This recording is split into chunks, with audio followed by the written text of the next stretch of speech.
Great. So you were talking about Drive-A-Tards earlier. Was that local cycle? Did I miss it? What happened? No? We haven't hit local cycle Oh, yet. okay. We'll get there. Damn it. Yeah. All right, cool. We're going to play some Crimson Dragon now, which you are reviewing or did review? Yeah, I did. Yeah, Okay. for IGN. Yep, 5.9 on our scale.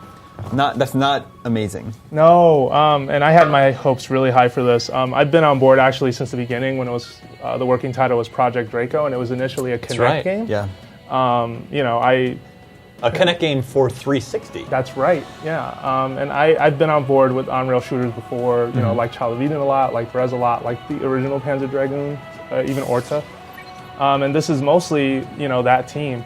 Yeah, so there's a daily login bonus which we just have to skip by. Just hit next. And some, additional stuff. If you hit back, I Close can drive meld forward. or what? What are we doing? Yeah, there here? you go. Okay, cool. So we'll just jump into single player. So there's two forms of control or forms of difficulty, either casual or classic. I played on classic, tried casual for some of the harder stages. So what do you guys want to know? Like, do you want sort of the top down? Let's just show this game off. Yeah, People, cool. they're making their purchasing decisions, trying to decide what launch games to get when they get their console on Friday. So This is a download-only game, right? correct. That is, yeah. $20. $20. Yep. But you weren't that hot on it. No, unfortunately. The big reason, unfortunately, even though most of the team that worked on Panzer Dragoon, which if folks don't know that game, was a rail shooter from the Classic. mid-90s. Yeah, very classic. Has an Xbox connection. Panzer Dragoon Orta came That's out right, for. yeah. That was actually the last Panzer game. Yes. That was for the first Xbox. Yeah, I really enjoyed it. Every time you say Xbox. I know, it's listening to me now. I got to be careful. It Yeah. likes me a lot more than it likes Fran for some reason. Good thing he's reviewing the system. Anyway. Yeah, exactly. So I'm going to skip this, but next gen just doesn't do this game a lot of favors, unfortunately. Visually, from a gameplay perspective, it's very repetitive. The presentation, unfortunately, is just really sort of deadpan and dull. And that was really disappointing for me. And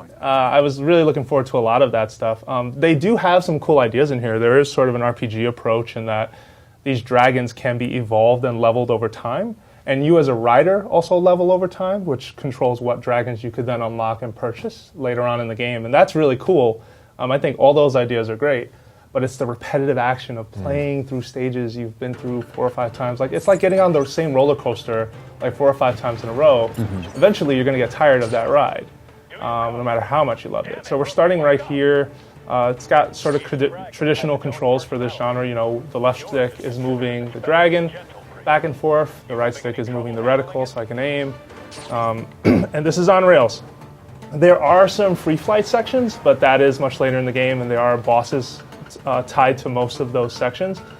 One of the other things that I was really down on, unfortunately, is this really old idea that's in here. There are these timed missions where you have like 2 minutes to kill something, and if you don't kill it, it leaves. And those can be really, really frustrating.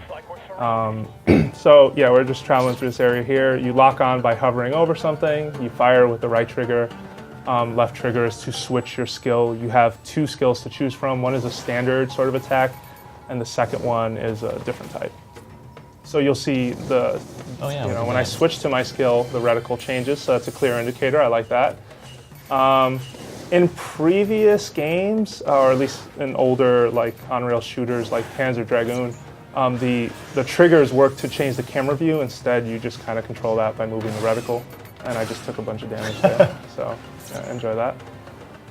Is it fair to say, Jose, that there's really nothing outside of there's nothing gained from this being on Xbox One as opposed to 360 other than 1080p and a smooth 60 frames? Yeah, I would say, that's pretty much all that they gain. Like, a lot of the textures look really flat, or just like, there's some enemies, like, if you watch the video review, there's a shot of one boss and his eyeball opens, and it's just the worst looking eyeball you have ever seen. Worst eyeball ever. Yeah, which can be interpreted that way. I completely agree. Here's some dragons we're hunting for. The story is based around an infection, a mysterious infection, a government that, there's sort of a government conspiracy, and them not telling you much about it or knowing its origins, that kind of deal. I think, the unfortunate story for this game will be, as an Xbox One game, this didn't really impress me. I just wonder if on 360 with Kinect it would have been better. Like, I really enjoyed Child of Eden. Outside of all the J-pop, like, I really, really love that game. Not a J-pop fan. No, not. I thought Rez, going for the trance vibe, was a lot better. But I did love like that visual direction, and you saw, it took advantage of what the 360 can do, whereas this kind of struck me, and this is going to sound really insulting, and I'm sorry, but it kind of struck me as an early 360 game, like visually. Like it didn't do much with what it had. And I'm sure they wanted to do more, but switching it to Xbox One again, I'm just like, guys, what happened here? Love that we're piling on achievements to my profile here.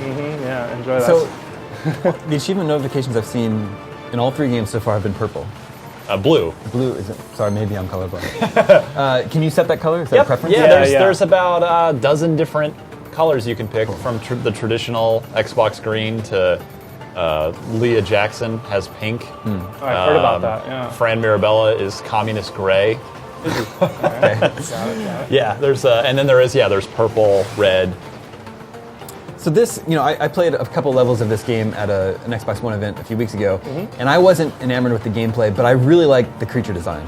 Like, this thing looks awesome. Yeah, I think some of the dragons do look cooler, and as you evolve them over time, they get much better detail. Like, the dragon I'm flying right now is just a standard fire dragon, but as you evolve him, like, his wings are on fire, he starts getting all these little visual highlights that start to add up and, make it look significantly better, I thought. But early on, and that's another thing, the dragons have different elements, right? Like there's wind, there's fire, I think there's a light version, if I remember right. Oh, I messed up. So this is kind of like whack-a-mole right here, because every time he goes in the lava, I can't hit him. So I have to sort of shoot at him when he peeks out. You mentioned that looked like a timed fight right there. You ran out of time and didn't kill him. Yeah, and some of the fights there is no penalty for it. Others there is a very strict penalty for it. I just feel like the timed mission itself also, just this old idea from the arcade era, right? Which this series came from that, right? I mean, this sort of came from that kind of an experience. This genre. It's just like, kind of I weird. already paid $500 for my console. Don't make me put quarters in. Yeah, pretty much. And yeah, it just kind of surprises me that they stuck to that, and it's particularly nasty later on. Whereas you saw right there was no real penalty; it just got away. But then going into some of the repetitive stuff, there are levels that you can't access until you basically defeat a creature enough times to acquire a certain antibody from it. And the antibody that you acquire is something you need, because again, the whole story hinges on this infection idea. You need that antibody to enter the level, essentially. So yeah, you're replaying that stage until you kill that thing and the random drop occurs, which is just like, well, yeah, I don't know what was really going on there. Well, we do have a copy of Crimson Dragon to give away, so you can find out for yourself. Excellent. Let's give it to Clive Cookson, who says, I was disappointed to hear it scored so low. If you were to improve Crimson Dragon in any way, what ideas would you put forward? Well, I'm not a developer, but I would definitely start with get rid of time missions. Like that idea, and that can, is just a bygone era. Like, let that go. I feel like definitely, work on some variety in the stages and the sort of endless repetition, the needless repetition that seems to happen a lot with this game. I think control-wise, it's fine. Although you will see sometimes I sort of lose track of the enemy, but I don't feel like that's, sort of a bad thing. I kind of like the idea of a roller coaster ride where I'm trying to find where this thing is, and I don't feel frustrated by that at all, actually. I can understand, though, if some people are. That's where I'd start. Timed encounter here too. Yeah, here too. I don't think there's a penalty for this one either, but I guess we're going to find out. I know early on there isn't, but then later on there is, and it just becomes sort of a thing. Like there was one where this one was driving me nuts for a while. You have to fight two of those. They're sort of like dragon-looking snakes, like I was fighting earlier, the one that was popping out of the magma. But there are two at once, and you have to shoot them. But it's kind of like whack-a-mole, because again, every time they go in the water, they sort of escape you. And it's like, well, crap, how do I get him? And you have to wait and bide your time and place your shots well. Yeah, so this is kind of it.